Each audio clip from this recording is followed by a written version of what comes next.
আমার মতো ভুলাক্কার ব্লগার আর কয়জন আছে আই ডোন্ট নো, বিকজ আমি হচ্ছে জুন মাসের ব্লগ আপলোড করতে ভুলে গিয়েছি, আর এখন হচ্ছে সেপ্টেম্বর মাস।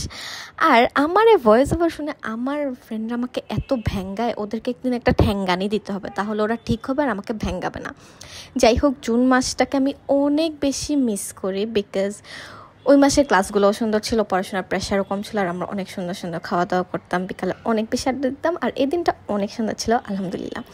তো আমার হচ্ছে কি সবার সাথে আড্ডা দিতে অনেক বেশি ভালো লাগে, সেটা তো আমাকে দেখলেই বোঝা যায়। বাট দ্য থিং ইজ, আমি হচ্ছে খুব বেশি এক্সট্রোভার্ট না, আমরা দুজনেই সিলেক্টিভলি এক্সট্রোভার্ট। আর হচ্ছে গিয়ে আমাদের কমফোর্ট জোন ছাড়া আর কি আড্ডা দিতে পছন্দ করি না, একেবারেই মিশতেও পছন্দ করি না একবারেই। তারপরে কি পরের দিনে আমার কাজিনের বাসায় দাওয়াত ছিল, দাওয়াতের উপরে দাওয়াত, আর আমরা দুজন খেতে খেতে পুরো ভুটকি হয়ে গিয়েছিলাম।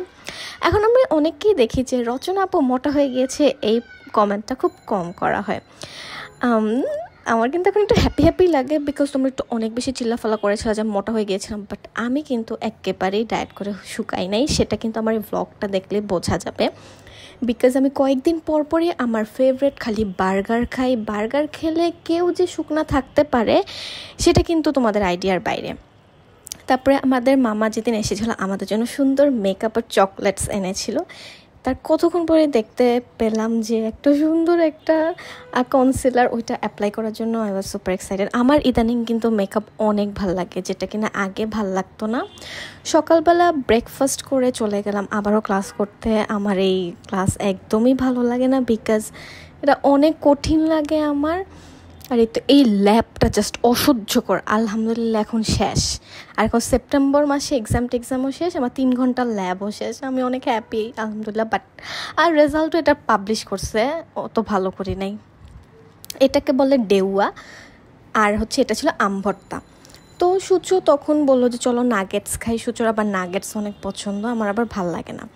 তো বন্ধের দিনে আমি এই মুভিটা দেখলাম, এই মুভিটা না আমার অনেক ভালো লেগেছিল, মানে অনেকটা বোরিং, বাট আমার কেন জানি ভাল লাগে মেয়েটাকে, তাই ওর মানে মুভি আমি দেখি, ওর মেবি 4টা না 5টা মুভি আমি দেখছি, but I don't know her name. আমি আবার মুভি দেখা শেষে মন চাইলে রিভিউ দেই, আবার মন চাইলে দেই না, যেটা অতিরিক্ত ভালো লাগে সেটাই আমার ডেতে রিভিউ হিসাবে দেই। সো অনেকে সাজেশন চাও, যদি কোনো মুভি বা সিরিজ সাজেশন থাকে আমার ওয়ালে অনেকগুলো আছে, দেখা নিও, এখন মোড নাই। তো ওই দিন আমরা ভাবলাম যে একটা নাচ করি, যেহেতু বাসায় কেউ ছিল না, তারপর আমরা সাজুগুজু করে নাচতে চলে গিয়েছিলাম। বহুত আগের নাচ, এবং তোমরা দেখেও ফেলেছ। তারপরে দেখলাম এই চকলেট এসেছে ফ্রম চায়না, এবং আমার ছোটো মামা পাঠিয়েছে। আর এরপরের দিন আবারও আমি একটা মুভি দেখতে বসে গেলাম। অ্যাজ ইউ নো আমি মুভি অনেক লাইক করি, বাট এই টম ক্রুজের মুভিও তো দেখা হয় না, আর হচ্ছে সব অ্যাকশন মুভি করে, তো আমার অ্যাকশন মুভিজ অত পছন্দ না, বাট ওই মুভিটা অনেক ভালো লেগেছিল, যেহেতু এটা কুরবানি ঈদের আগ দিয়ে।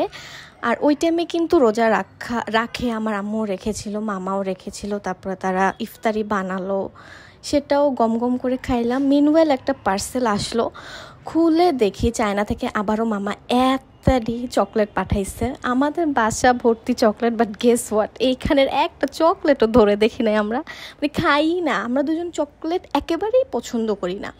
আমি আর সূর্য মনে হয় পৃথিবীতে 2টা মানুষ যে চকলেট আইসক্রিম শপিং করা ইভেন একেবারেই পছন্দ করি না। এইখান থেকে মনে হয় আমি একটা চকলেটও খাইছি, কিন্তু এগুলো বাসাতেই নাই, আই ডোন্ট নো কই গেছে, কই হাওয়া হয়ে গেছে, ওদের মনে হয় ডানা গজাইছে আর ওরা উড়ে উড়ে চলে গেছে। এরপরে কিন্তু আমরা ইফতারি করতে বসলাম সবাই, এবং সবার সাথে ইফতারি করতে আমার অনেক ভাল লাগে। আর এরপরে ঈদের টাইমটা চলে আসলো, এবং ঈদের ব্লগ কিন্তু আমি অনেক টাইমলি আপলোড করেছি। টাইমলি ব্লগ আপলোড করার জন্য কিন্তু তোমরা কেউ আমাকে অ্যাপ্রিসিয়েটও করলা না, সবার সাথে রাগ করছি, তো ওইখান দিয়ে আমি আবার ঈদের আগের ব্লগগুলো আপলোড করতেই ভুলে গেছি, এর জন্য হয়তো আচ্ছা যাজ্ঞা, যারা ঈদের ব্লগ দেখো নাই আমি হচ্ছে কমেন্টে দিয়া দিব নে, যাদের মন চাইলে দেখো। ওই দিন হুটহাট একটা প্ল্যান করে আমরা হচ্ছে নাচতে দাঁড়ায় যাই, আমাদের প্ল্যান ছিল শাড়ি পরবো, কিন্তু এত গরম ভাইরে ভাই, আর শাড়ি পরা হয় না, সূচ আমাকে অনেক ফোর্স করছিল, বাট কে শুনে আর কথা। তারপরে নাচানাচি করে এসে একটু চা খাইছি। আমাদের ফাইনালি হচ্ছে ঈদের পরে ভার্সিটি খুলে গিয়েছিল। ফরচুনেটলি ওই দিনের পরের দিন যে আমার 2টা ক্লাস ছিল, 2টাই হচ্ছে ক্যান্সেল হয়ে গিয়েছিলো, সেজন্য ভাবলাম যে আজকে আমার আপুর বাসায় থেকে যাই। তো সবাই যেহেতু ছিল, সবাই এমনি তো জোরাজোরি করছিল যেন থেকে যাই। ভাবলাম পরের দিন যেহেতু ক্লাস নেই, আচ্ছা থেকে যাই, কিন্তু থাকার পরে আমার অত ভাল লাগে নাই। খাওয়া দাওয়া করছি এমনি, আর খেলাধুলাও করছি সবার সাথে। তো এইটুকুটা আমার অনেক ভালো লাগছে, কিন্তু ঘুমাইতে যে আমার আবার অন্যের বাসায় ঘুম আসে না, এই জন্য একটু প্যারা লাগছিল যে লাস্ট একটা দিন ঘুমের, ওইটাও ঘুম হইল না। এনিওয়ে, যা হবার হয়েছে। তো ওই ছুটিটা অনেক ভালো গিয়েছে আলহামদুলিল্লাহ। আর আপু হচ্ছে আমাদেরকে বিরিয়ানি খাওয়াইলো। তো আজকের ব্লগটা এ পর্যন্তই। তোমাদের কার কার ভালো লেগেছে আমাকে জানাইও, বিকজ আমাকে আরও ব্লগস আপলোড করতে হবে, এবং আমার সাথেই থাকো নেক্সট ব্লগগুলো দেখার জন্য। যদিও আমি লেজি, আর কতবার বলবো আমি লেজি। যাই হোক, এই যে রাতের বেলা সবাই আমরা কে কোথায় শুবো সেটাই ভাবছিলাম। তো ফাইনালি সূচর বাচ্চা কি জানি শুরু করছে এসি নিয়ে। এসি অফ করে আমাদের ঘুমাইতে ঘুমাইতে 5টা বেজে গেছে, যেহেতু ঘুম আসতেছিল না। আর সূচর পরের দিন ক্লাস ছিল, and she went to the university. Okay, অনেক খাওয়া দাওয়া হয়েছে ব্লগে, আজকে আর না, বাই বাই, এখন টাটা।